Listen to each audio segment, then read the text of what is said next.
ඔයගොල්ලෝ දෙක තේරෙලාමයි මේ ගුවන් යානයක් උඩින් යනකොට දුමක් වගේ තියෙනවා. මේ දුම් පාරක් වගේ තියෙනවා. ඒ ඇත්තටම දුමක්ද මොකක්ද ඒ වෙන්නේ? හරි මම අද කියලා දෙන්නම් ඒක. ඒක ඇත්තටම දුමක් නෙමෙයි ළමයි.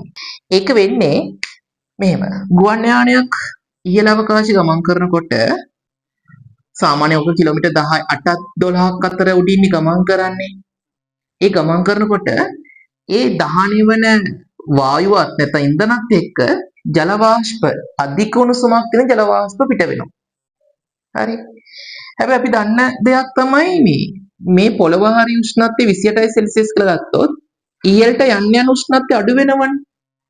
සාමාන්‍ය කිලෝමීටර් 10ක් 12ක් වගේ ගියාට පස්සේ උෂ්ණත්වය -40යි සෙල්සියස් -60යි සෙල්සියස් අතර අගයක් වෙනවා.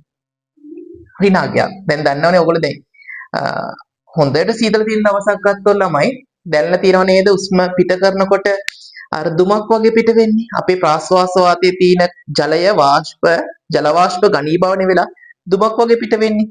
අන්න ඒක තමයි වෙන්නේ. ඒතර මේ එන්ජින් එකෙන් පිට කරන ජල වාෂ්ප ඉතා ඉක්මනින් ඝනීභවණය වෙලා චූටි අයිස් කැට බවට පත් වෙනවා. එතකොට ඒ අයිස් කැට බවට පත් වුණාන් පස්සේ ඒක තමයි අර අපිට පේන සුදු පාට දුමක් වගේ. හරිද? ඒතර මේක රඳා පවතින මේක තියෙන කාලය වෙනස් වෙනවා. හරි කාලය වෙනස් වෙනවා.